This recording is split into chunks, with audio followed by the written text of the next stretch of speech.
Hey everyone, welcome to Queerly Recommended, the podcast where we recommend all the queer media that you could possibly hope for. I'm Tara Scott, and I review queer women's fiction at The Lesbian Review, Lambda Literary, and Smart Bitches Trashy Books. And I'm Kris Bryant. I'm a contemporary romance writer with a lot of books under my belts about women loving women, and I write for Bold Strokes Books. So if you would like to support the show, we have a link to our Ko-fi in the show notes, or you can visit kofi.com/queerlyrecommended. That's ko-fi.com/queerlyrecommended. It is absolutely not necessary. You can just enjoy the show. That's no big deal. But if you would like to support us, we would be happy for you to do so. I also want to give a couple of thanks to folks who have supported us recently through Ko-fi. Marie S. supported us with the note, "I've been a listener since the very first one." Yay! Thanks for the great content. Marie, thank you so much for following us for this journey. I'm so glad to hear that you've enjoyed it. And Lisa Bookie shared, "I just wanted to send a little thank you to a couple of my favorite queer content creators." Thank you, Lisa. Thank you. We really appreciate you. We do. So, Kris. Yes! You were in Ptown. How was it? How was Women's Week? Okay, so Women's Week was amazing. It was so good to get back to some sort of normalcy and see my friends, to meet new readers. We actually had quite a few new readers. Oh, cool. So that was nice. The week was a little thin, the actual week, because a lot of it happens on the weekend. Mm-hmm. So a lot of people come in like Thursday night and then Friday, Saturday, Sunday. And so we had a big turnout on Saturday for books, buying books and things like that. So I was on a few panels. I did a brown bag with Melissa Braden and Georgia Beers. Mm-hmm. And we did a brown bag. And I think almost all the videos, I don't know if that recorded or not, but all of the panels that we did are on the Bold Strokes Books YouTube channel. So you can go back and watch them for the people who weren't able to make it. But it was fantastic. I had such a great time. It was wonderful. It was great. Good. Well, you were missed. But hopefully, in the meantime, folks enjoyed the bonus episode that we released instead of regular episode with our commentary track for your favorite movie in the world, Rocky Horror Picture Show. Why did you make me do this? Because neither of us likes horror movies, and we were doing something for Halloween, and you were going to Ptown, and we wanted to get another episode out. I know. So the good news is so now that it's getting into the holiday season, I'm going to make you watch a bunch of Christmassy gay movies, so get ready. Mm-hmm. Turnabout. It's fair play. Just saying. Should we say, if any listeners, if there is a super queer Christmas movie that you get especially excited about, let us know. You can tweet at us. You can email podcast@queerlyrecommended.com. You can hit any of our social channel DMs. Maybe we can do a commentary on it. Yes. Or if we hate it. No, if we love it. So I think we're 1-1. I think we loved Ocean's 8, and then this one was like 2 hours too long. Yeah, you hated it, and I love the first hour and hate the second hour. So I have complicated feelings about this film, I guess. Exactly. I feel like after 1 hour it should have stopped, and that should have been the end. But the end dragged out to something that was well beyond my ability to appreciate, because it was just too much. It was too much for me. Well, and it's one too that so we were completely sober when we were doing it, and I'm actually not sure that not being sober would have helped. Yeah, exactly. We should, next time, we'll have to have a cocktail. Mm-hmm. Mm-hmm. We should call it the cocktail commentary. Cocktail commentary. That's a good name. How do I make that queer? I don't know. If you have ideas, reach out to us. I like alliteration. I love alliteration. And if we're going to go with cocktail commentary, let's try to keep it queer. So let's try to come up with a word that fits in that. But I don't know. I'll let our listeners be creative. Mm-hmm. Okay. Yes, please do. Yes. Speaking of listeners, it's actually listener question time. And there are a couple specifically for you. So Urific wants to know, does Britt Ryder have plans to bang out another hot book? Ooh! Probably not for a couple of years. I am obligated to write 4 other books in the meantime, so I have to get those books written before I actually consider another Brit Writer book. Mm-hmm. But yes, I mean, I love the responses to Brit Writer, but I also need to pay my bills, and contemporary romance does that. So erotica is going to have to wait. So if you were to, follow-up question from me, not Ullrich, if you were to write another Brit Writer book, would you, because your first 2 are very, very tied to each other. Right. Would you write another one in that same, like with those same folks, or would you branch out to totally different people? I would branch out because I am not one who can do like a trilogy or like the world building where people can do like a 4 series books. I can't do that. Like, I was surprised I did Shameless and Not Guilty. Like I impressed myself by being able to do that. Mm-hmm. So I can't imagine tagging on another book with these characters. I don't know where it would go. So I would have to start fresh. All right. In what public place will your characters bang it out? I don't know. I'll have to think about that. You have 4 books to consider. Right. During this time, as I'm editing and writing, I will think about what I can do, what Brit Writer can do next. Mm-hmm. I will give it some thought. Somewhat related, thematically, I guess. KB asks, did you write the love scenes in Against All Odds? We know how much you like writing them, so I thought I would ask. I love this book. And for people who don't know, first of all, what is Against All Odds, and why would people ask you that? Okay, so Against All Odds is a book that I wrote with 2 other Bold Strokes Books writers, Maggie Cummings and M. Ullrich. And what it is, it's kind of a thriller where we have 3 points of view. The 3 of us each picked a point of view and wrote a book about a serial killer who goes into a bridal shop to kill everybody because he got rejected by his fiancée. And 2 survivors end up hooking up. And so his goal is to have 100% on this kill. And so he goes after the other 2 characters who have since created, they formed a relationship, and then they started a relationship more than friendship. And so I wrote, since we all wrote a different character, I wrote one love scene, and then when we never say who wrote what, like, no, I mean, people probably know who wrote what character, but I wrote a love scene, and then one of the other writers wrote a love scene, and for sure I was like red penning it. Nope, we can't write this. Nope, we got to elaborate more. You know, I was very teacherly about the whole love scene, sex scenes in the books, because, you know, they need to be good. Not that they weren't already, but it was just, you know how I am. I'm such a bossy cow. Bossy cow, but it was a great experience. So I did write at least one of them, possibly 2. I wrote it 4 years ago, so I'm not quite sure. I haven't revisited the book. Yeah, but it was a lot of fun, and I love writing sex scenes because it's like having sex, in a way. Well, I feel like you need to elaborate on that. I know you've talked about this before. We have talked about it in a past episode, but there might be people who haven't heard it. Why do you like writing sex scenes? Why do you say it's like having sex? Well, it's new and it's fun and exciting, especially the very first scene between characters. You know, you build up this tension this whole time. You're building up tension between these characters, and then when they finally do get together, it's okay. What are they going to be like? They're 2 different characters. They have 2 different sets of emotions, feelings, ideas behind sex, and so trying to write the perfect scene between these characters is very challenging, and I really enjoy it. I love it because they're new characters, they're new quote unquote people. So writing the scenes, you know, I've written some scenes where they didn't get it right, you know, where it's kind of messy and awkward, which sometimes happens in real life.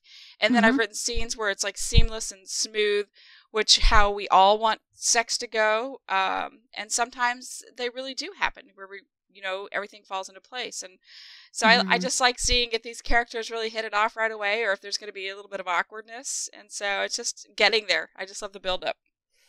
What is harder to write, the first sex scene or the first kiss?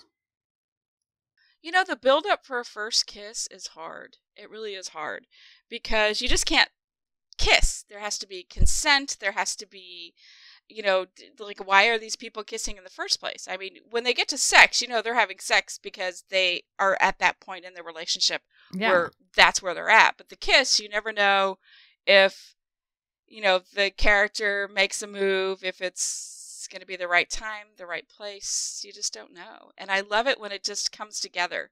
Like, I had characters have sex in a book that happened way too soon. I was not ready for them to have sex, and they did. So that was in Whirlwind Romance, Chapter 9. It's a big one. Now, I have another question. This is going to turn into the Tara Interviews Kris Bryant author podcast, apparently. So are you a pantser, or are you a plotter, or an outliner? I am 100% a pantser. I have no idea what's going to happen. And it upsets my editor-in-chief so much because I turn in proposals that are like not even a page long. And she's always like, hey, where's the conflict? I'm like, I don't know. We're going to find out. Right, we're going to find out. And like, and it's so funny because she always talks. I cannot believe that there are people like this, like me, this much like me, that get away with it. Because, you know, Sandy's very, okay, look, I know that you're going to have conflict and I know that you're going to have angst, but, you know, you need to give me something. I'm like, I don't really know. You're just going to have to trust me.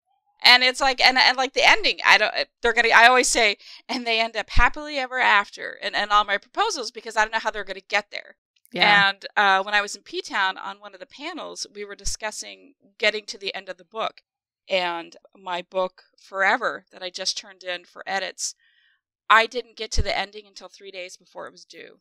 Oh my God. And was that stressful? It was actually, oh my God.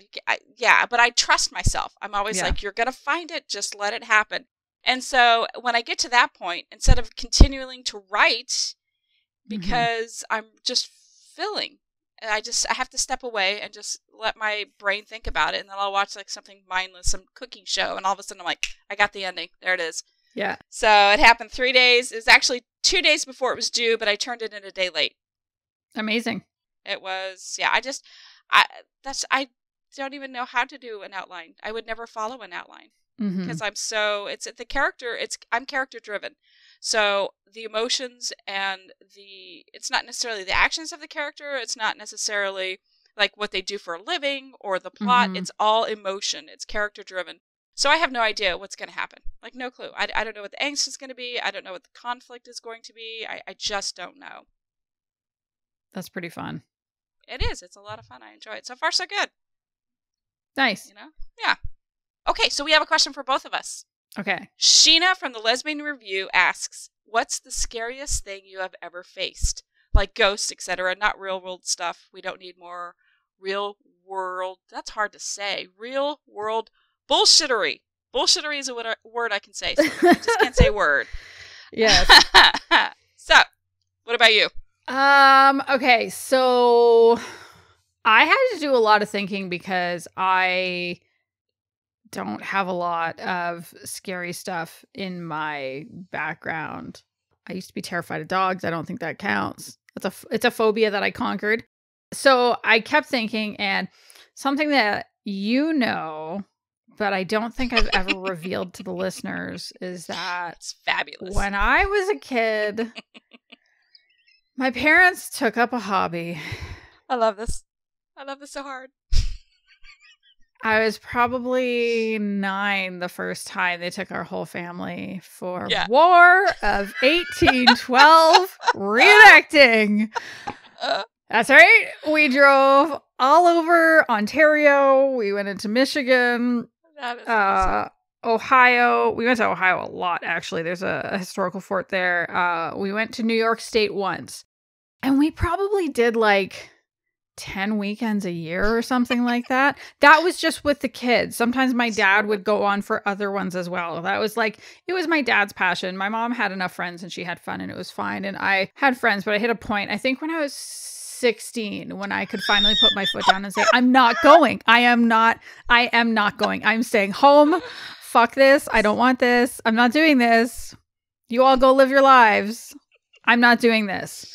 And so, yeah, Kris has seen the photos. They're brilliant. Yeah.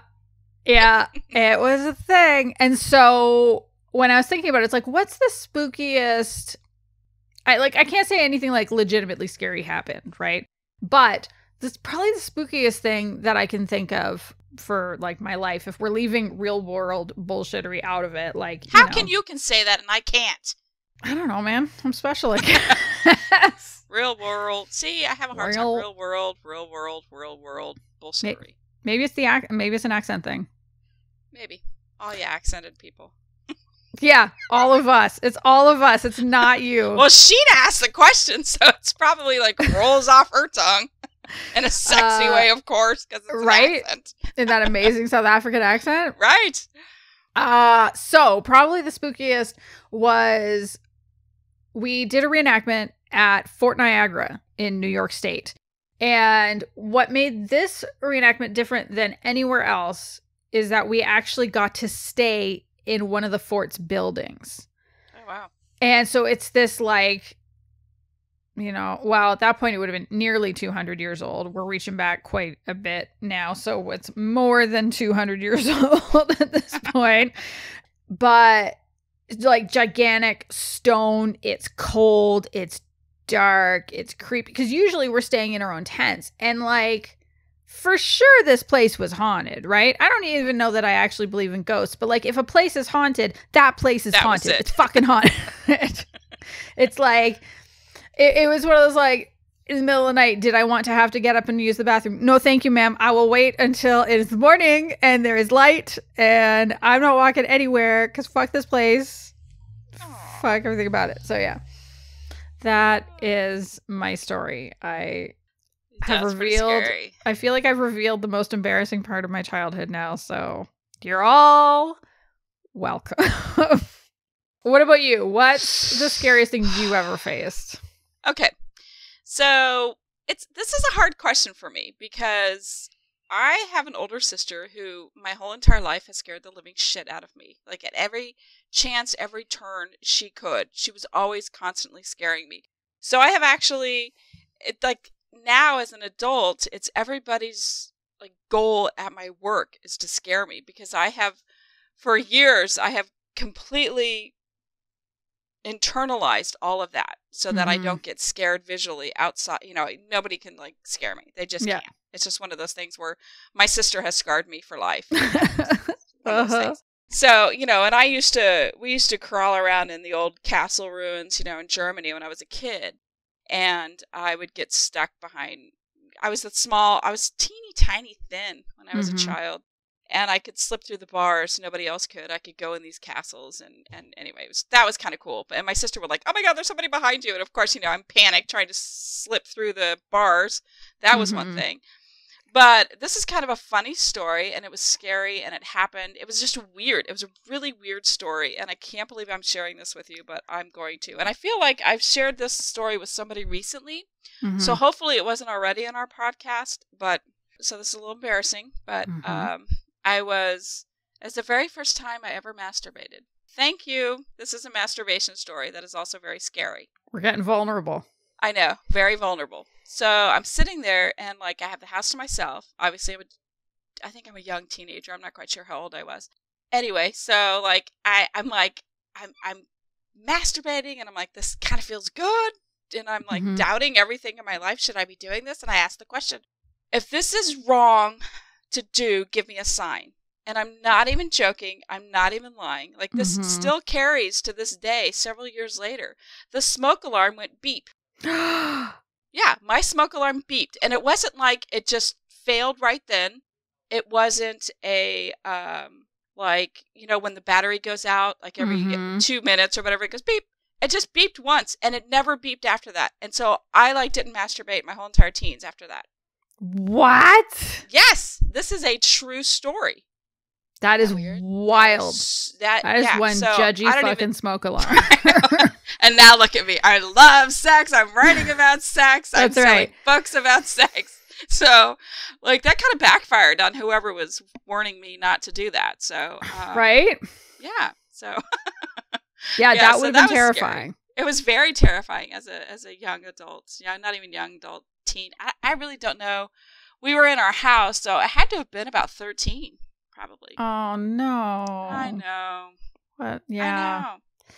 I thought when you were doing the lead-in talking about your sister, it made me think of my story, my favorite story about your sister ever. I have so many. I know. Stories about your sister on this podcast have been just a gift to me personally. I don't even know. I hope other listeners are enjoying them. But for me, like, my favorite thing ever is you talking about how she tricked you into going to see The Ring. Romantic comedy. Yeah.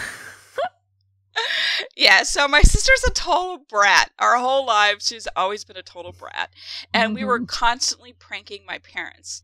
And when we first moved to the United States, we lived in a townhouse, which was like, townhouses here are tall, narrow. They have like 3 different stories. Let me see, bedroom story. Like upstairs, there was 3 bedrooms and a bathroom. The middle section was, the dining room and the living room, the kitchen. And then the lower was like a bedroom, washroom, bathroom, and just like a family room. Mm-hmm. And so 3 stories. So I was at the very, very top, and I was putting on, I got out of my bedroom, I was putting on roller skates. And my sister was washing dishes, and my mom was downstairs washing laundry. So we're on all 3 levels. Mm-hmm. And my roller skate fell down the stairs. And my sister comes running. She goes, "Oh my God, I thought you fell." And she's like, "Oh, let's pretend like you did." She goes, "So go down the stairs and sit backwards, with your legs up on the stairs and like your back all crunching up." And she goes, "And we'll just pretend like you fell." And she's like, "I'm going to go get ketchup. I'm going to get ketchup. And then I'm going to tell Mom you fell." So she's like, ketchup in the ear. So I got ketchup in my ear, coming out of my ear. And then my mom comes, she races downstairs. My mom hears noises all the time. Like, we're always like, roughhousing it and just playing around. And so my mom comes upstairs, and, my mom, God love her, she has put up with so much crap from us. She's screaming and hollering, and like I had to laugh. I couldn't hold it any longer. Yeah. But yes. Yeah. So, so she's very creative. My sister is extremely creative, and she loves to scare, like I said. And so she gets me going with The Ring. Hey, let's go see a romantic comedy. It's called The Ring. Sure, okay. I just imagine there's just like a little part of her brain that's governed by a demon.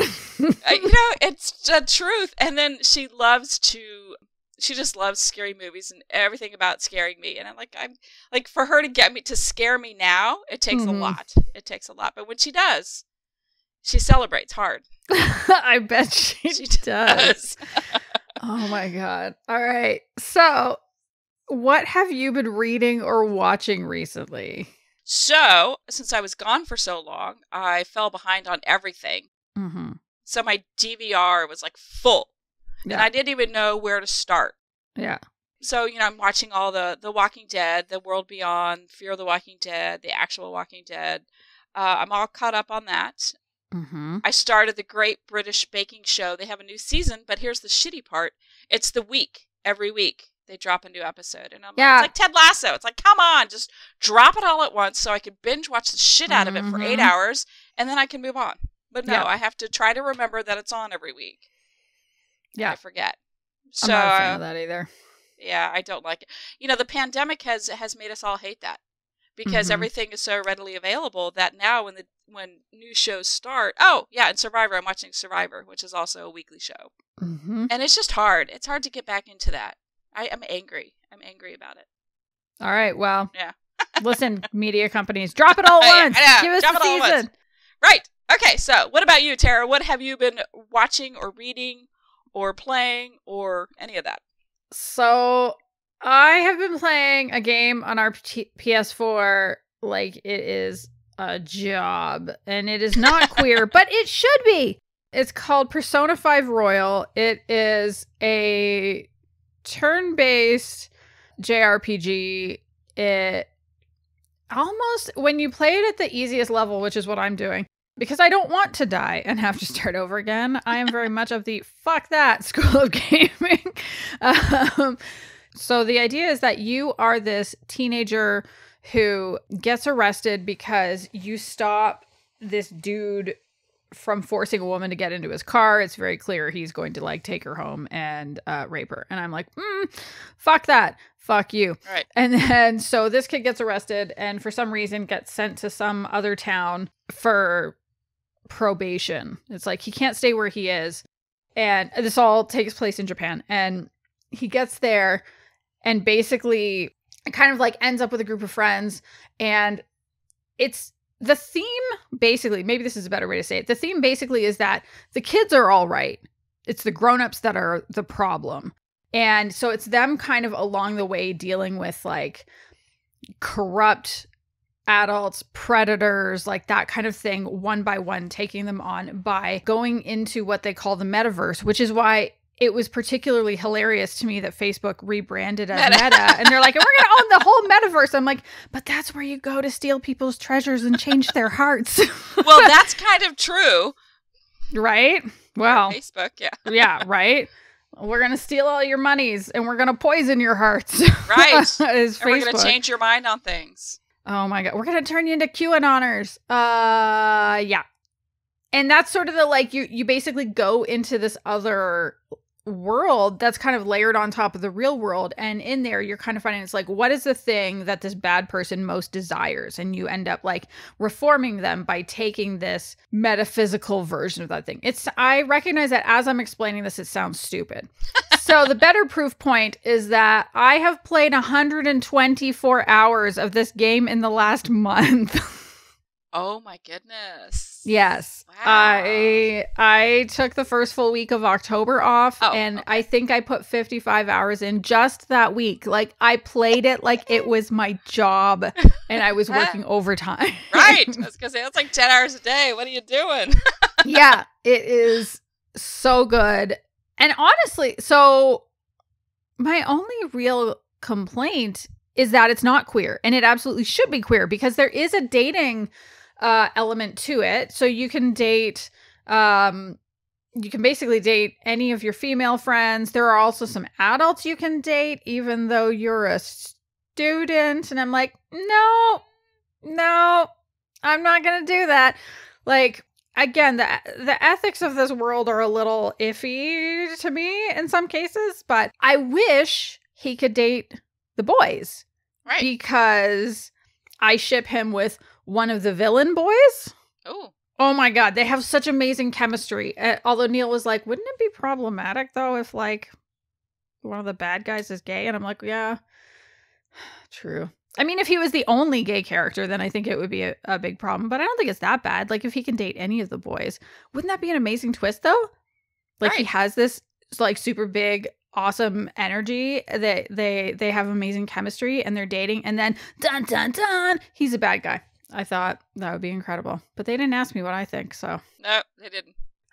Once I finished playing, I will probably go and dive into some fanfic and see. I can't be the only person who's thought this. There's a 0% chance that I'm the only one. In terms of what we've been watching, so we've started watching Mythic Quest, which is on Apple TV. Oh. It has, one of the leads is one of the guys from It's Always Sunny in Philadelphia, the brother with the dark hair. Okay. Rob. I don't know how to pronounce his last name. Oh, I don't know if I recommend it or not. It's been so long since I've seen it. I think it's one of those shows that people either really, really love or really, really don't love. But Mythic Quest is a completely different show, and it's about a video game company. And specifically, it's a game that makes an MMO, so like a massively multiplayer online role-playing game. And it does have queer content because there's these two QA testers, and one of them is a lesbian, and she has a massive crush on this girl who is also a tester. And I think that girl might have a crush right back on her. I'm so early in it. They're so cute together. And I'm really, really, really, really, really hoping they get together. I think they probably will. The show is giving me vibes that it's going to happen. And it's, I don't know, like it's fun. It's funny. It's deals with real world issues in video gaming. And I'm liking it a whole lot. And the other thing that I've been doing, so we haven't talked about other podcasts before. And there is a podcast I've been listening to that I super, super love called Maintenance Phase. It is not specifically about queer issues, but the two hosts are queer. And so they kind of bring that lens to some of what they're talking about. And my way in was through recent episodes they did talking about Rachel Hollis. Do you know who she is? Mm-hmm. Yeah. So basically talking about like what a problem Rachel Hollis is. And I was like, okay, I'm really enjoying this. And then I went back one further episode and they were talking about Marianne Williamson. And I was like, ooh, yes. So they're okay. I like this very much. And then I kind of went through, and there's actually a lot about like fad diets and like what is the history of certain wellness trends. And so, you know, they talk about the company Moon Juice and they talk about the history of the keto diet and that kind of stuff. But it was really, I love it. So the hosts are Michael Hobbs. He's a journalist for the Huffington Post. And then Aubrey Gordon, who writes the Your Fat Friend column for I forget which magazine. And she also wrote kind of a book related to that. And so it's a very like the perspective comes across as like very intersectional, very aware of class issues, very aware of race issues. So modern day problems, modern day issues. Yes, but related to health. Okay. And kind of like how health and the wellness industry have been, and the media and all kinds of social forces have been trying to tricking us into really bad, sometimes dangerous choices and behaviors. And like the episode about Olestra was super interesting because I do remember that phase like 20 years ago when it was like, here you go, it's the no fat chips, it still tastes like chips. Right. Was that the anal leakage ones? Yes, which it turns out, I'm going to do a spoiler on that episode. You'll have to go listen to the whole thing to get the full goods on it. Was actually not true. Stop. Really? Yes. Yes. So it's like they're debunking what we think we know about some of these things. So like, yeah, because Jay Leno was making jokes about like sharding oil, but nobody actually did that. That's funny. Yeah. But see, as the first thing, it's so weird because I was just thinking about that like 3 days ago or something. I was in the shower, like has nothing to do with anything. But I was actually thinking about the movie that has the whole scene with the healthy chips and hey, don't eat those because they cause anal leakage. And it was Jason Bateman. I think it was, I can't remember. Was it him and Melissa? Was it him and Melissa McCarthy? No, it wasn't Identity Thief. It was something from a long time ago. I want to say it was the one where Christina Applegate and she falls for the oh hell, I don't remember. I don't think I've seen it. No, but it's pretty funny because Jason Bateman's like, you don't want to eat those because that causes anal leakage, and that was about the time it was really, really big. Like, when this came out. Yeah. So yeah, it's pretty funny. Yeah, it was good. Anyway, sorry, totally. So they talk about current and current and past. So you know, for example, they have an episode on Dr. Oz. They've just the most recent episode. So by the time people are listening to this, there might be one more episode out. Oh, gotcha. But the most recent one that I've listened to as of this recording is an episode about a book and fitness video that Angela Lansbury did. Stop it. In How long ago was that? 1988. Wow. She was 80 then. Are you sure she wasn't born 80? Like, yeah, she might have been born 80. You're right. Oh my God. She's still alive, which also I didn't know, but she's still alive. She's 96. Good for her. Oh, you looked it up. I was just going to look it up. So I was close. She was almost 80. She probably was. Yeah. She's totally 96. Was. Yeah.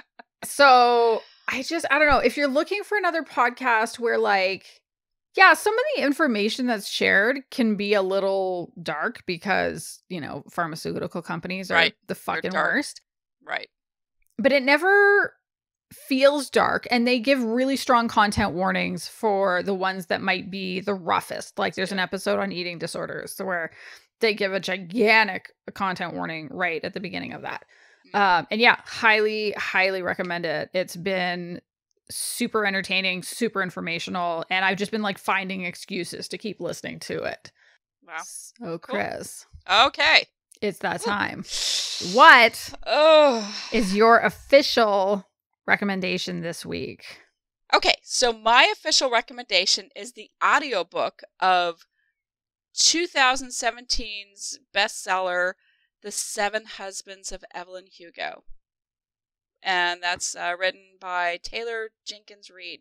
Mm-hmm. So here's the deal. So why didn't somebody tell me about this book sooner? Like, everybody told you about this book. Nobody told me. Oh my God. Lesbian book Twitter, lesfic authors, lesbic readers have been going nuts about it forever. I haven't read it yet. But recently. Like, it came around again. So I missed it the first time this all went down because I was probably doing something like not tweeting. And I wasn't paying attention, or I was like writing a book, who knows. Mm-hmm, mm-hmm. But I noticed recently that like it came around again. Yes. So you and I kind of chatted last night a little bit about, because I'm like, I don't know how to explain this book. I don't know how to explain this book at all without A, giving away anything, and B, just coming up with the words. So I'm going to have to read the blurb. I'm just going to have to read the blurb. So I'm going to read the blurb. And again, my recommendation is the audiobook, and I'll explain why. Mm-hmm. Aging and reclusive Hollywood movie icon Evelyn Hugo is finally ready to tell the truth about her glamorous and scandalous life. But when she chooses unknown magazine reporter Monique Grant for the job, no one in the journalism community is more astounded than Monique herself. Why her? Why now? Monique is not exactly on top of the world. Her husband David has left her and her career has stagnated. Regardless of why Evelyn has chosen to write her biography, Monique is determined to use this opportunity to jumpstart her career. Summoned to Evelyn's Upper East Side apartment, Monique listens as Evelyn unfurls, there's another word I stumble over, Jesus, her story, from making her way to Los Angeles in the 1950s to her decision to leave show business in the late 80s, and, of course, the 7 husbands along the way. As Evelyn's life unfolds, revealing a ruthless ambition, an unexpected friendship, and great forbidden love, Monique begins to feel a very real connection to the actress. But as Evelyn's story catches up with the present, it becomes clear that her life intersects with Monique's own in tragic and irreversible ways. Dun, dun, boom. Dun. I know. And so I had no interest, just listening to the blurb. I'm like, meh. Okay. Mm-hmm. So then one of my friends, Morgan, she says, you really need to read this book. I need you to stop doing everything and read this book, read this book, read this book, read this book. So she was like chirping in my ear. And I said, okay, look, I don't have a lot of time right now. I have a full-time job. I have all these deadlines coming up. I sell on eBay. I'm doing this podcast. So I said, okay, I'm going to listen to the audiobook on the way to Ptown since I drove. And that's a 24-hour drive for me. So let me tell you, I was absolutely captivated. Like within 5 minutes, I was invested. 5 minutes of an audiobook. Like, really? That's nothing. Yeah, I was 100% invested. And I'm really not an audiobook kind of person. I like reading words. I like books. I like, Kindle. I like to be able to stop and move on and do other things at the same time. But I'm so happy that I listened to the audiobook. This is three narrators on this book. And it was absolutely magical how they did it. It blew my mind. So the reason why I did this, besides Morgan chirping in my ear, is because, I'm a curious person and I like gossip. And who doesn't love Hollywood and the whole glamour? And think about okay, so you're a woman in Hollywood. It's 50s, 60s, 70s, 80s. Like, there's so much uphill battles in just real life during that time for women. And so I can't imagine, it was probably 100 times worse in Hollywood. And I fell in love with the characters. Evelyn Hugo, she's an unapologetic, ruthless, ambitious woman who literally clawed her way to the top. And, this book is all about relationships. It's about why they happen, and everything that was this book was believable to me. I believed everything. The relationship, whether it was mother-daughter, friends to lovers, long-time friendships, long-time lovers, business relationships, queer relationships. It was all in there. And so, it's kind of like if you like heart-wrenching stories that will shred you, but also empower you at the same time, then this book is for you. Because I cried, I sobbed, I laughed, I cried some more. I did the ugly cry, you know, where it's like, I'm driving along and I'm sure people were passing me and looking at me and I'm like crying, I'm snotting, and they're probably like, oh, this poor lady, she's got a full car, you know, my car was packed. It was packed because I was on, you know, on a trip. They probably thought, you know, oh, she probably just left her partner or something bad happened to her because she's in her car crying. And really, I'm just listening to this audiobook and I'm on my way to have the best time of my life. So, yeah. So not only did I listen to it on the way to Ptown, but then I turned around and I listened to it on the way home. Like, so I listened to it twice in a week. It was that good. That good. It was amazing. Whoa. So, you know, I love the story so much because it is the kind of story that I want to write. You know, I want to write the layers and the depths and the emotions and the twists and turns and the heartbreak and love. You know, I loved it as a writer from the writer's perspective and how well this book was written. But a part of my soul died as a reader from this book. Well, I haven't read it. I do want to read it. I've seen a lot, especially like Rach from the Rainbow Literary Society, formerly Les Revert. I know she loves it. I've seen some authors talking about it. I'm trying to remember if it was why can't I say this right now? Now it's your turn. It's rubbing off. God damn it. It's viral.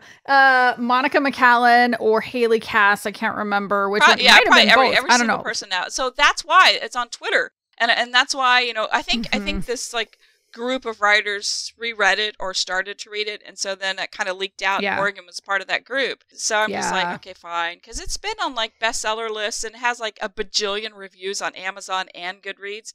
And you know, I tend to stay away from mainstream books only because, you know, I like to support my own writers and my queer community. So I don't like to really go there because there's so much to choose from now. I don't have to like seek it out in mainstream. But this is a book that just like, seriously, it's like your nagging little sister saying, do this. And so I finally said, fine, I'll do it because I love you and I'll do this. And so I did. And it was like the best advice I had received this whole month. So my impression of it, and I'd love if you can confirm or deny, is that it is not a romance, but there is a very strong romantic element to it. How do I want to say this without there is a love story, but it's not a romance novel. It's a journey. It's a journey. Yeah. It's a journey of romances. It's a journey of life. It's a journey of just trying to live your truths. Yeah. And the painstaking way that you go about doing it. And I truly can't recommend this enough. And I feel like if Taylor gets more, like if all of a sudden everybody runs out and gets the audiobook because I recommended it, I really want to cut. Give Kris her nickel. No, I mean, basically what I was saying is like, because there is this perception that all lesbian books are romances and all books recommended by lesbian Twitter are romances. Like, I'm just saying, like, people should not expect this to be like a typical. You are going to try to make me say something. I'm not going to say something. No, here's the deal. What I'm trying to do is set up people for the right expectations because I think it's okay if it's not a romance, but I don't want people to read it and be like, but I was expecting something that I didn't get. Do you know what I mean? Like, I'm not saying give away if it's a happy ending or not. I'm saying don't expect. I'm saying I read it and you did not, so you can't guess what it was about. I'm just saying, as a romantic person, as a romance writer, this book did not disappoint me. How's that? Okay. That works. That absolutely works. The reason I feel so strongly about it is because I've seen some really incredible lesbian books get dinged in Lesfic Goodreads. Goodreads. Because it's not a romance, even though it was never marketed as a romance. You know what I mean? Like this idea that like all lesbian fiction can only be romance or it's going to like get 2 stars on Goodreads or something like that. And I just think that's not fair. It's not your typical, well, shit, I can't even say that. Like, I just can't talk about it. I can't say what it is. It was so uniquely done. And there is obviously strong romance in it. that there's so much in this. I was not disappointed. There was a lot of history, a lot of signs of the times type thing. It's just... Well, how about this? Is it fair to say you've never read anything quite like it before? Is it fair to say? It's true. For sure. It's so uniquely written that, I mean, the story's been told 1,000 times, but it was so uniquely written that it was amazing. Like, absolutely, like, truly, this is what I strive for. And, you know, Taylor's like, probably like, I don't know how she's like 12 or something. She's real young. So I'm just like, wow, you wrote this amazing book at such a young age. And here I am like, I like you. Do you like me? Let's go out. You know, those are my books. And so. Yeah, but you're 24. I know, that's true. So she's probably older than me. That's true. You are right. You're doing the best you can. You're just a baby. I am. So yeah, it was just an amazing book. And yay to everybody who pushed it for me to actually listen to it. And so I was talking about it so much in Ptown that other people picked it up too. Melissa Braden started reading it. She was actually reading the book. And so I found her book on her table and I was like, oh, where are you? So I like had to open up to where she was to see where she was with the book. I'm like, we can't talk about it yet. And so, yeah. And so everybody always talks about the last line of a book. And like, I strive for the perfect last line. And for sure, this person nailed it. Like the best last line of a book ever. I hope I've convinced you and other listeners to listen to the audiobook of this. And it requires, like, it's not one of those where you can listen to it and like vacuum and do stuff. Like I literally was in a car driving, hanging on to every word, because every word's important in this book. You just can't, you know, it's not like a fluffy romance. You have to like literally listen to what's going on. Aha! It's not fluffy. It's still a romance-ish, but it's not fluffy. You stop it. God damn it. You got so mad when I asked you that. But it's not fluffy. It's not fluffy. Is it a romance? I'm not going to answer that. But it's not a fluffy romance. How's that? I write fluffy romance. This was not a fluffy romance. No. Some of your romances are fluffy and some of your romances are not fluffy. That's true. But for the most part, they're fluffy. Some of them are. Most of them. Your airplane romance is not fluffy. Crazy. Listen was not a fluffy romance. Listen was not a fluffy. Oh, I Listen love that one. Listen is one of my favorites. I truly love that book. And it was funny because when we were in Ptown, I was telling people, you know, Bolshoek's books, they brought all the books that were available for the, for the writers who were there, but only the books that were printed in 2021. So any previous books you had to go to a different store to get. And the different store didn't have a back, only like a couple of books of like my back list. And so there was only one copy of Listen there, and I was very sad because that went fast since I was like trying to pimp it. But you know, so that was a good book. I was proud of myself for that book. Well, that's like honestly, as a person who lives with anxiety, that was one of the books that I read that I was like, nice. Yeah, thank you. Like I really appreciated getting to see like it's not like my experiences are exactly the same, but it was still really nice to see some of my experience reflected on the page. Same. Yeah, I figured it was important to write, especially with mental health, you know, being such a big topic of the last 5 years of finally, you know, they're bringing it to light and how important it is. And that I just said, you know, I'm going to do this because I feel this way. And I know that a lot of readers are very introverted people too. And anxiety is a thing, you know, it really is. And I wanted to bring that to light and say that it's okay to have it. It's okay to have a relationship, to be in relationships with people who have, you know, extremely crippling anxiety, because it is a true thing and they deserve love just like everybody else. So. Okay, so we're recommending 2 books here. The 7 Husbands of Evelyn and Hugo by Taylor Jenkins Reid and Listen by Kris Bryant. Oh my gosh. Okay. So enough about that. Get that audiobook. It's amazing. It'll change your life. I want you to listen to it, to DM me, and we can talk about it some more because I need to talk to people about the ending and about this whole book in general. So anyway, so enough about that. What is your recommendation this podcast, Tara? So my recommendation is actually a graphic novel, and it's YA, and it is Squad by Maggie Tokuda-Hall and Lisa Sterle. So I'm pretty sure in previous episodes of this here podcast, I've talked about Maggie Tokuda-Hall, and she had a YA fantasy last year called The Mermaid, the Witch, and the Sea. And I loved it. And again, completely, highly recommend it. Very queer, very awesome. So when I heard the premise of Squad and knowing how much I love The Mermaid, the Witch, and the Sea, so she's the writer, Lisa Sterle does the graphics, drawing. I know, I was like, what word am I looking for? She's the artist. She's the artist. So just knowing how much I love Maggie Tokuda-Hall's writing, when I heard the premise of Squad, I actually pre-ordered the hardcover.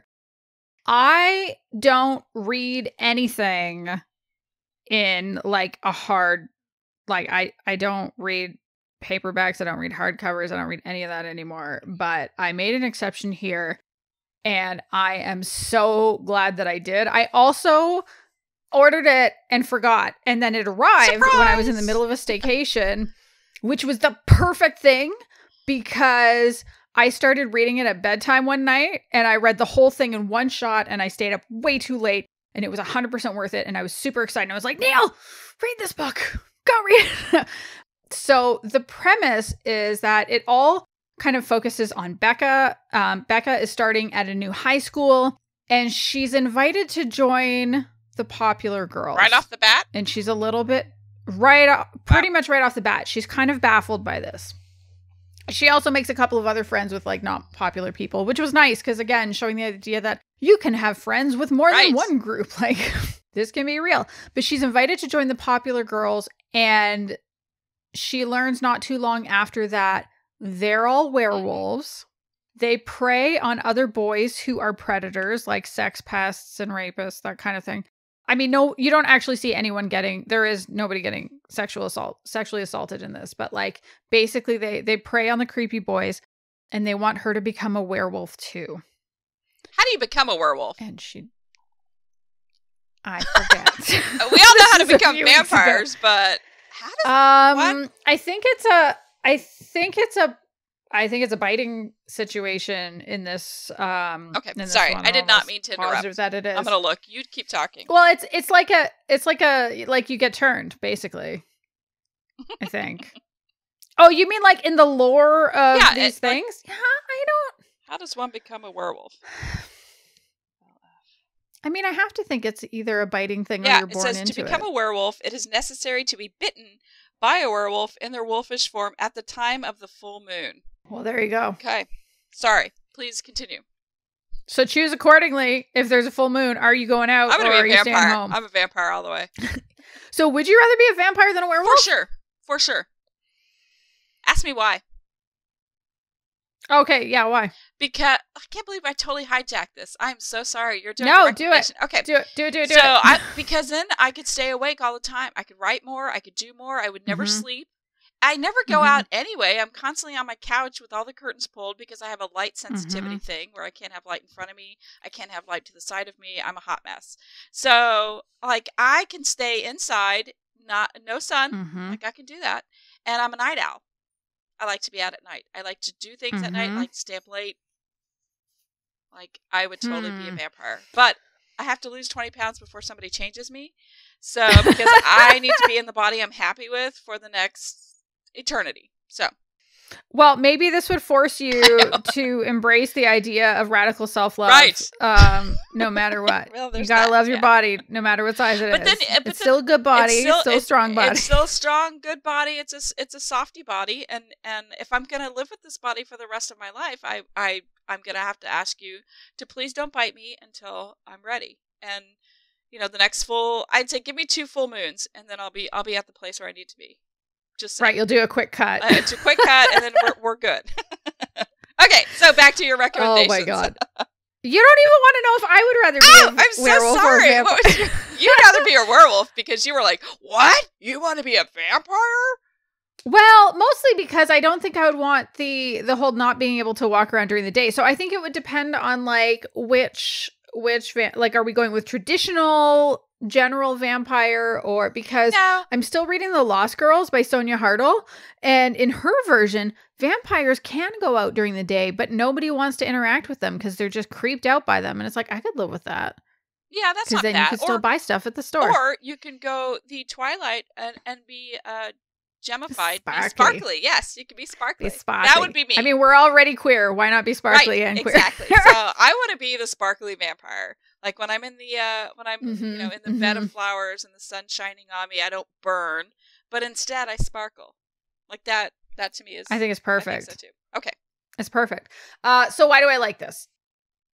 I really liked the writing. I found it really compelling. It's, tackling some complex issues in a kind of different and interesting way. There's a lot of patriarchy smashing that's at the center of this. Like, it's very much a deliberate choice of who they're going to go after when they need to hunt every month.